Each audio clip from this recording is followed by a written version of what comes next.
सगळ्या प्रोजेक्ट जो तो शूटिंग करत होता त्याच्यासोबत प्रोजेक्ट मॅनेजर म्हणून रोहन आहिरे हे त्याच्यासोबत काम करत होते। ते स्वतः मुलांना वाचवताना जखमी झालेले आहेत। पोलिसांची सुद्धा त्यांनी मदत केलेली आहे। रोहनजी, तुम्ही किती दिवसापासून त्या स्टुडिओमध्ये रोहित आर्यासोबत काम करत होतात?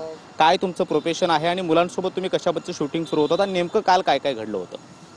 तर एक साधारण पहिले मी 2013-12 पासून रोहित बरोबर काम करत होतो। ज्यावेळेस देवेंद्र फडणवीस साहेब मुख्यमंत्री होते त्यांच्या वर्षा बंगल्यावरती आम्ही पहिल्या प्रोजेक्टचं उद्घाटन वगैरे केलं।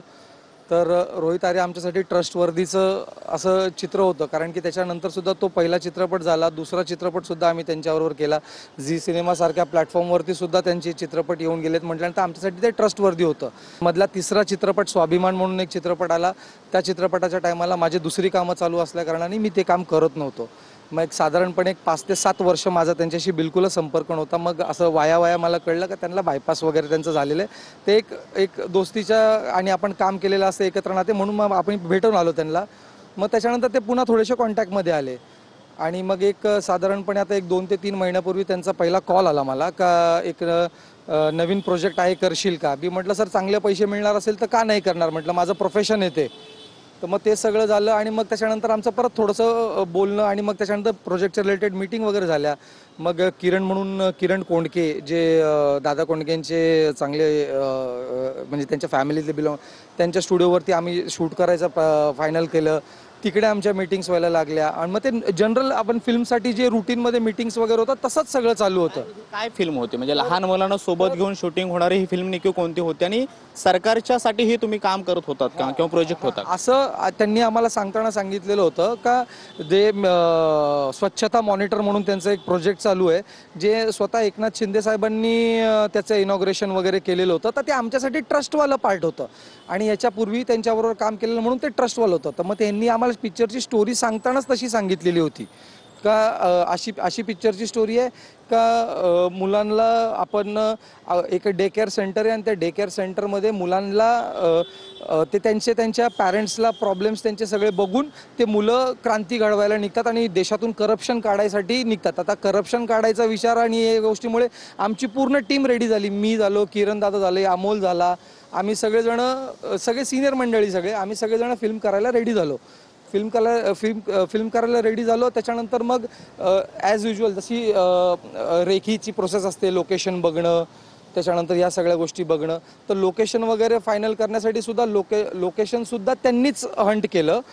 जस्ट डायलवरून समथिंग काहीतरी त्यांचं कनेक्शन होतं, तर त्यांनी आर्या स्टुडिओचं लोकेशन त्यांना निवडलं। हे लोकेशन सुद्धा त्यांनीच निवडलेलं होतं आणि मग त्यांनी डेट्स फायनल केल्यानंतर मग त्यांनी आम्हाला इन्फॉर्म केलं। किती दिवसापासून ही शूटिंग सुरू होतं आर्या स्टुडिओमध्ये? शूटिंग नव्हतं सुरू, ऑडिशनची प्रोसेस सुरू होती, ऑडिशनची प्रोसेस। आणि मी एक थिएटर ट्रेनर असल्यामुळे मला त्यांनी सांगितलेलं होतं का तू वर्कशॉप घे, मुलांना ॲक्टिंग शिकव आणि मग त्यांच्याकडनं फक्त कॅमेऱ्याची प्रॅक्टिस करून घे, ट्रायल।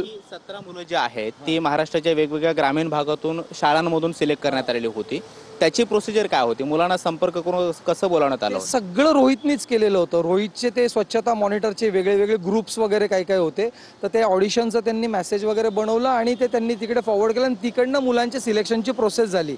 तर ज्या दिवशी आम्हाला बोलवलं होतं त्या दिवशी ते फायनलाइज असं झालेलं होतं का मी तुम्हाला 50-60 मुलं देणार आहे, त्याच्यातून तुम्ही 23-24 चांगले ॲक्टर वगैरे निवडा, कॉन्फिडंट असलेले मुलं वगैरे निवडा। तर मग मी आणि माझी टीम आणि बाकीच्या सगळ्या लोकांनी आम्ही ते सिलेक्शनची प्रोसेस वगैरे सुरू केली। कालचा दिवस कसा होता, म्हणजे कालच्या दिवसाची सुरुवात कशी झाली आणि हे कधी जाणवायला लागलं की रोहित काहीतरी करणार आहे किंवा त्याच्या ऍक्टिव्हिटी कधीपासून संशयास्पद वाटायला लागल्या? तुम्ही स्वतः जवळ होतात, नेमकं तो काय करत होता? मुलांना ओलीस ठेवल्यानंतर त्यांना काही ज्वलनशील पदार्थ सोबत आणलेले होते, त्यांना जाळायची धमकी तो व्हिडिओमधून देत होता, काय घडलं होतं त्यावेळेला? ॲक्च्युली 29लाच आमचं सिलेक्शनची प्रोसेस संपलेली होती आणि मुलांना कॅमेरा ट्रेनिंग द्यायची प्रोसेस संपलेली होती। पण मग त्या दिवशी संध्याकाळी त्यांनी मला सांगितलं का आपण उद्याचा दिवस एक एक्सटेंड करूया आणि आतमधले छोटे पार्ट्स जे आहेत मुलांचे ते त्यांना डिटेलमध्ये समजवूया आणि डिटेलमध्ये एक शूट करूया। तर ऑलरेडी आम्ही या गोष्टीसाठी म्हटलं डिनाय केलं, कारण की आमच्याकडे आर्या स्टुडिओ पण नव्हतं, कारण की 29 पर्यंतच आर्या स्टुडिओ होतं। मग त्यांनी त्या स्टुडिओच्या मालकाशी वगैरे समथिंग काहीतरी बोलून ते 29ला ते एक दिवस एक्सटेंड करून दुपारच्या 12 वाजेपर्यंतचा टाईम घेतला। त्याच्यानंतर सकाळी मला रोहितचा एक मेसेज आला का येताना 5 लिटर पेट्रोल बॉटल आणि फटाके वगैरे घेऊन येतात. फटाके वगैरे लागणार होते तुम्हाला रोहितनं आणायला लावलं हो, आणि तुम्ही घेऊन गेले होते? नाही नाही, मी घेऊन नाही गेलो. कारण की त्याच्यामागचं सर्वात इम्पॉर्टंट रिझन आहे की जेव्हा पण लहान मुलांचं शूटिंग असेल तर आम्ही कोणतीही इन्फ्लेमेबल गोष्ट घेऊन जात नाही. हे आमचं रूल आहे. आणि आम्ही कोणत्याही प्रकारची ज्वलंत वस्तू जी असते ती आम्ही प्रॉपर प्रोटेक्शनशिवाय करत नाही. म्हणून मग आम्ही त्याचा मेसेज आला पण आम्ही नेलं नाही, कोणीच नेलं नाही. सगळं मटेरियल रोहितनं स्वतः आणलेलं होतं? नाही. मग त्याच्यानंतर आम्ही फ्लोअरवरती पोहोचलो. फ्लोअरवरती पोहोचल्यानंतर मला थोडासा लेट झाला कारण की मी ते फटाके वगैरे शोधा आणि पाऊस पण काल खूप जास्त चालू होता. तर मी जसं फ्लोअरवरती पोहोचलो तर आमचा स्पॉट बॉय मला बोलला का दादा तुम्हाला वरती जायला नाही सांगितलेलं आहे. रोहित स्वतः बोललाय का रोहन जरी आला तरी त्याला खालीच थांबवायचं. तर मी म्हटलं एवढं काय वरती मेजर करतोय नाही का तो. तर मग मला वाटलं मग नंतर मग मी खाली आलो आणि रोहित स्वतः खाली आला. मग तो बोलला अरे मी जरा प्रॅक्टिस करत होतो पोरांबरोबर असं. म्हटलं ठीक आहे, म्हटलं एवढं काय विशेष नाही आहे ती गोष्ट. मग लागले का ते आपल्याला आग दाखवायची आहे, हे दाखवायचं ते दाखवायचं. मी म्हटलं का आपल्याकडे सिनियर मेंबर आहेत, म्हटलं किरण भाऊ आहेत, म्हटलं त्यांच्याशी एकदा बोला. कोण? म्हणजे कोंडके जे कुकवा स्टुडिओचे ओनर आहेत ना, ते आमच्या आर्ट डिरेक्शनमध्ये ते काम करत होते काल स्टुडिओमध्ये? हो हो, ते पण होते, बाहेरच होतो आम्ही सगळे. तर आम्ही त्यांना समजवलं का म्हटलं जर जिथे लहान मुलं असतात तिथे आम्ही पेट्रोल वगैरे वापरत नाही, तर मी ते आणणार पण नाही म्हटलं. तर ते एक सोल्युशन असतं, रबर सोल्युशन, ज्याच्याने टेम्पररी आग लागते, छोटीशी लागते. तर ती कोळशावरतीच लावली तर ती टेम्पररी राहते. आणि जर कपडा बिपड्यावर टाकला तर तो कपडाही जळू शकतो, असं सगळं असतं त्याच्यामध्ये. मग ते तसं सोल्युशन तिकडे आणलेलं होतं. ते पण कुठे ह्याच्या बाहेर, गेटच्या बाहेर, म्हणजे असं आतमध्ये नाही, पोरांजवळ पण नाही. मग त्यांनी ते ट्रायल घेण्यासाठी ते सोल्युशनची बाटली तिकडनं मागितली आणि ती बेसिक गोष्ट. ती बाटली त्याच्या एक बॉटल त्यांनी त्यांच्या जवळच ठेवली. एक बॉटल त्यांनी नाही स्वतःच्या जवळ ठेवलेली. आता ते मला नाही माहिती त्यांनी आणली कुठून. ते सगळं झालं आणि मुलांच्या म्हणजे ते तिकडे वरती. तर हे सगळं नंतर कळलं आपल्याला, पण त्याच्या अगोदर हे सगळं नव्हतं कळलेलं. मग त्यांनी लॉक लावायला लावला मला बोलले का लॉकचा शॉट घ्यायचा आहे आपल्याला. तर माझं आणि आमचे जे आर्टवाले दादा आहेत, आमच्या दोघांचं बोलणं सुद्धा झालं का म्हटलं आपण जिथे शूटिंगचा पार्ट असतो आम्ही फेविक्विकनी सुद्धा लॉक चिटकवून टाकतो फक्त दाखवण्यापुरती. पण ह्या माणसाने 2 दिवस अगोदर तिथे वेल्डिंग करून घेतलं होतं दरवाजाला स्टुडिओच्या. हो. आणि हे वेल्डिंग करून घेतलं त्यांनी दरवाजा. म्हटल्यानंतर आम्हाला आणि आम्ही सगळ्यांनी विचारलं पण म्हटलं सर एकासाठी. ते बोलते राहू दे, पक्का असतं आणि स्टुडिओसाठी पण जास्त सेफ्टी होऊन जाईल. त्यांना गिफ्ट करून टाकू, कॅमेरा गिफ्ट करून टाकू. म्हटलं CCTV कॅमेरा, ते बोलले गिफ्ट करून टाकू. CCTV कॅमेरा लावायचे. त्यांनी आम्हाला सांगितलं की आपल्याला CCTV कॅमेऱ्याचे फुटेजेस पाहिजेत. तर आम्ही त्यांना बोललो CCTV कॅमेऱ्याचे फुटेजेस पाहिजे असतील तर आपण गोप्रो म्हणून एक कॅमेरा असतो, म्हटलं गोप्रोनी आपण शॉट घेऊया. ते बोलले नाही मला नॅचरल पाहिजे सगळं, म्हणजे ओरिजिनल पाहिजे सगळं. म्हटलं मग ठीक आहे, ओरिजिनल पाहिजे. तर मग आम्ही CCTV वाल्याला शोधलं आणि मग CCTV इन्स्टॉल करून घेतले त्यांनी जिथे जिथे पाहिजे ते त्यांना. स्वतः CCTV स्टुडिओमध्ये लावून घेतले नव्यानं? हो, त्यांनी जे कंपनीचे जे CCTV कॅमेरे होते ते तसेच होते आणि नवीन त्यांनी ॲडिशनल इन्स्टॉलमेंट केली कॅमेऱ्यांची. मग ते सगळं झालं आणि मग व्यतिरिक्त काही वेगळा सेटअप रोहितनं तयार केला होता CCTV मॉनिटरिंगसाठी किंवा त्याचा काही ऍक्सेस? मॉनिटरिंग तर मोबाईलवरती करत होता. ते मोबाईलवरती ॲक्सेस घेतात ना तसं. स्टुडिओच्या बाहेर जिन्यावरती किंवा इतर ठिकाणी काही CCTV त्यांना लावलेले होते? स्टुडिओच्या बाहेर एक लावलेलं, 2 स्टुडिओच्या बाहेर लावलेले होते. काल मी ते सगळं पंचनामामध्ये सगळं सांगितलेलं आहे व्यवस्थित, कोणते कोणते त्यांनी बाहेरून कोणी येत असेल तर त्याची ऍक्टिव्हिटी सुद्धा त्याला बघता येत होती? हो. टोटल त्याला दिसत होतं आणि ते मला माहिती होतं का तो ते सगळं बघतोय ना, म्हटल्यानंतर तो फेक नाही करत आहे. मग ते एका आणि वरती जिथे पोरं बसवली होती, म्हणजे जिकडे बेसिक वेटिंग रूम ठेवलेला होता तिथे पण एक कॅमेरा लावून ठेवलेला होता. जिथून इंटरव्ह्यू होऊ शकत होतं तिथे त्यांनी कॅमेरा लावून ठेवलेला होता. तर त्यावेळेस मग मला थोडंसं जास्त हे झालं आणि मग मी एक बॅक साईडचा एक रूम होता, त्या ठिकाणी एक खिडकी होती, त्या खिडकीला लॉक लावायला लावलं होतं. तर त्या खिडकीला मी अगोदर तारच लावलेली होती तिथे. मग लॉक लावायची काय गरज नव्हती, मॅन्डेटरी नाही आहे. तर तिकडे तार लावलेली होती. तर मग त्यांनी मला सांगितलं का ती तार काढत तिथे लॉक लाव, कारण की ते ओरिजिनल वाटलं पाहिजे. मी म्हटलं यार ठीक आहे, लॉक लावून टाकला. पण मी त्याची चावी त्याला दिली नाही. सगळं रोहित ज्या पद्धतीनं करत होता, तुम्हाला जरा सुद्धा संशय नाही आला की ह्याच्या मनामध्ये काहीतरी वेगळं आहे? आला ना, मला संशय आला. म्हणूनच मी पॅरेंट्सला पण बोललो होतो का तुम्ही लोक थोडेसे सतर्क राहा, मला काहीतरी विचित्र वाटते. मी जसं ते लॉक लावलं, खालचे लॉक लावले, तसे मी पॅरेंट्सला बोलवायला सुरू केलं तिकडे का प्लीज म्हटलं कोणीतरी पोलिसला इन्फॉर्म करा. मग जसं मला कोणत्या तरी एका पॅरेंट्सने आला, मला लॅपटॉपची बॅग मागितली. मग मला खरं कुठून सुरू झालं तर लॅपटॉपची बॅग माझ्याकडे मागितली. मी लॅपटॉपची बॅग घेऊन खाली आलो, वरती घ्यायला गेलो अगोदर बॅग त्यांच्या कॅबिनमध्ये, म्हणजे जिथे बसलं तिकडे नॉर्मल पोरं खेळत होती सर, नॉर्मल त्यांचं चालू होतं काहीतरी. मग त्यांची लॅपटॉपची बॅग घेतली आणि ते मला बोलले का इथे मला माईकचा सेटअप करून दे. मग ॲज युजल शूटिंगमध्ये जसं माईकचा सेटअप करून देतात तसं मी माईकचा सेटअप वगैरे सगळं करून दिलं त्यांना.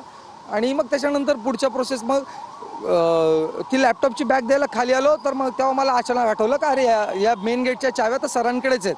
मी त्या चाव्या घ्यायला जेव्हा वरती गेलो तेव्हा मी त्यांच्याकडे बघितलं का ती तिघच दोन डोर होते तिकडे. तर 2 डोरमधून पलीकडच्या डोरमध्ये सर त्या साईडला बसलेले होते आणि तिथे रोहितनी ते तिघं चौघं जण आणि या साईडला अजून कोणी असलं तर ते दिसत नव्हतं त्या पर्टिक्युलर मोमेंटला. आणि तो मास्किंगचा जो कपडा असतो त्याच्यावरती माझ्यासमोर सोल्युशन होतलं आणि लायटर हातात धरलं. आणि मला माहिती आहे ते सोल्युशन टेम्पररी का होईना ते पेटेल, पण खाली तर कपडा आहे ना, खाली कपडा पेटले. एका जरी मुलाला काय झालं तर म्हटलं हे सेफ्टीचा प्रकार आता एस्केलेट झालेला आहे. तर मग मला कळायला मार्ग नव्हता. रोहितच्या समोर लहान मुलं होती आणि बाजूला. पेट्रोल टाकून तो कपडा पेट्रोल नाही ते काहीतरी रबर सोल्युशन असतं. तर रबर सगळं पडलेलं बघितलं खाली तिथे. मग मी घाबरलो. मी म्हटलं मग मी खाली येऊन मग ओरडारड केली का म्हटलं. तेव्हा पुढे जाण्याचा प्रयत्न केला किंवा हो पुढे जाण्याचा प्रयत्न केला तेव्हा त्यांनी मला लायटर दाखवलं का म्हणजे तू लांब राहा, तू जवळ यायचं नाही, तू जवळ आला तर जाळून टाकेन मी. मग पोरांच्या सेफ्टीच्या पुढे मग मी कसं काय हे करणार म्हणून मग मी शांत राहिलो, खाली पळत आलो. त्यांनी मला तिकडनं सांगतो मी जे सांगेल तेच इन्स्ट्रक्शन फॉलो करायचे, तू मी जे सांगेल नाही तर मी पोरांना त्रास द्यायला सुरू करेल. हे मला आतमध्ये बोलायचं आणि खाली पॅरेंट्सला बोलायचं का मी पोरांना सेफ ठेवलेलं आहे. मी म्हटलं मग आता हे करायचं काय सूचनाचं झालं. मी खाली आलो पळत आणि एक असं ग्रिल होतं. त्या ग्रिलला असं मी हात घालून त्याच्याशी असं लांबून त्याच्याकडे बघता खालून ग्रिलला मी धक्का मारायचा प्रयत्न केला. गॅप रेडी केला तर त्या गॅपमधून पोलीस माझ्याशी बोलायला स्टार्ट झाले. मग तिकडनं घटनास्थळी पोहोचले होते. हो सगळेजण पोहोचलेले होते. आणि मग पोलिसांचं आणि माझं बोलणं सुरू झालं तिकडे. आणि दॅट वॉज का ते मला हेल्प करत होते का काय पद्धतीने आणि मी त्यांना हेल्प करत होतो का कशा पद्धती. त्यांनी मला विचारलं का आपल्याला आतमध्ये घुसायला जागा आहे का. तर मग मी त्यांना बोललो का 2 जागा आहेत म्हटलं, एक खालचा टॉयलेट आणि एक वरचा टॉयलेट. म्हटलं दुसरं मला काय असंच वेगळं काय वाटत नाहीये. पण मग मी परत खाली गेलो बघायला तर खालचं म्हणजे खालीच होतो जिन्यांच्या इकडून स्टुडिओमध्ये गेलो. तर ती सगळ्या धावपळीमध्ये तुमच्या हाताला जखम झाली, ती कशामुळे झाली आणि काय झालं होतं त्यावेळेला? तर मी ते स्टुडिओचं लॉक मी ते चेक केलं तर स्टुडिओचं टॉयलेट लॉक होतं का लॉक झालं असेल आतमध्ये समथिंग काहीतरी होतं. तर मग मला पोलिसांनी मला सांगितलं का परतून मला ते पोलीस बोलले का तू एकटा आहे, तो पण एकटा आहे, तू त्याला मारू नाही शकत आहे का. मी म्हटलं सर मी त्याला मारू शकतो, एका झटक्यात मारू शकतो, पण त्याच्या पुढे 4 पोरं बसलेले आणि तो आगीची धमकी देतोय आणि जसं मी वर जातो तसं तो बॅगेजवळून गन काढतोय. आता बंदूक आहे हे तुम्ही हो ते दिसली आम्हाला मला सर्वात पहिले मला दिसली. बच्चा पार्टीला सुद्धा दिसली की नाही दिसली आय डोंट नो, पण ते तिथपर्यंत दिसलं.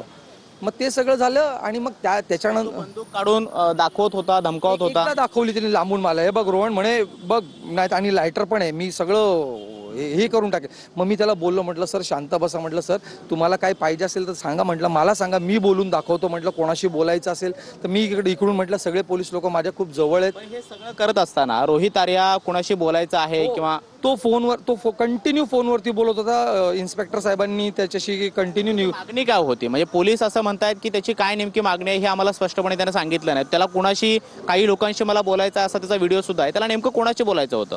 तर तो कंटिन्यू पोलीस त्यांच्याशी हे चालू होतं निगोसिएशन का काय समथिंग काय ते त्यांचं चालूच होतं फोनवरती कंटिन्यू.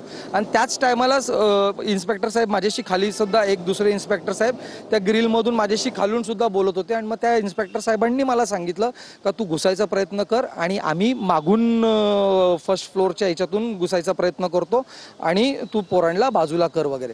तर मी जेव्हा जसं वरती गेलो तर तो मला एक तिकडनं बोलला. मी म्हटलं सर मी बोलतो, म्हटलं आमदार साहेब वगैरे आमचे पण ओळखीचे आहेत, म्हटलं सुनील अण्णांना आम्ही पण फोन करतो, सुनील अण्णा काही ना काहीतरी त्याच्यातून मार्ग काढतील किंवा वॉट एव्हर जे, कारण की सुनील अण्णांबरोबर आम्ही याच्यापूर्वी सुद्धा चांगली कामं केली आणि ते सुद्धा सुनील अण्णा शेळके हा तर ते कसे कोण मावळातले आमदार आहेत पण ते आमच्या पण सुनील शेळके तर ते कसे सगळ्यांना हेल्प. आता सगळेजण सगळ्यांची ओळख लावत होती तर आमच्यासाठी तेच मोठे आहेत सर्वात. तर मग आता रोहित आर्याचा सुनील शेळकेशी थेट कॉन्टॅक्ट होता पुण्यात राहायचे ना, तर म्हणून मी बोललो का सुनील अण्णा बार्नेनला सांगतील, कोणालाही सांगतील, तुमची जी काही डिमांड आहे त्यांना दीपक केसरकरांबरोबर बोलायचं होतं. रोहित आर्या म्हणत होता की मला दीपक केसरकरांशी बोलायचं आहे. दीपक केसरकरांशी बोलायचं तर मी पुण्याचा आमदार किंवा कोणतं ते मी माझ्या डोक्यामध्ये सुनीलांना सोडून केसरकरच का म्हणजे हे सगळं होण्याला काय नेमकी कारण आहेत? त्यानं मागच्या किती वर्षामध्ये तुम्ही जेव्हा जेव्हा त्याच्यासोबत काम केलेलं आहे, कधी त्यानं काही बोलून दाखवलेलं होतं? कशामुळे डिस्टर्ब आहे? दीपक केसरकरांचं नाव तो का घेत होता? त्याला काय नेमकी कारण आहे? आम्हाला मलाच नाही, सगळीकडे ऑलरेडी सगळ्यांना माहिती आहे का त्यांनी खूप सारे आझाद मैदानवरती उपोषण पण केलेले होते. केसरकरांच्या घराच्या इथे सुद्धा त्यांनी उपोषण केलेलं होतं. ते सगळे ते ऑलरेडी मीडियामध्ये दाखवलं, ते सगळं आम्हाला माहितीच होतं पहिल्यापासून. तर मग म्हणून मग ते मला कळलं होतं, म्हणून ते पुण्याला राहतात, तर मग पुण्याजवळचं कोण, तर म्हणून मग मी त्यांचं नाव पण घेतलं. त्यांना सांगितलं, म्हटलं मी कनेक्शन करून देतो तुमचं, अण्णांना सांगून किंवा कोणालाही सांगून तुमचं बोलणं करून देतो, तुम्ही प्लीज पोरांना सोडा आधी.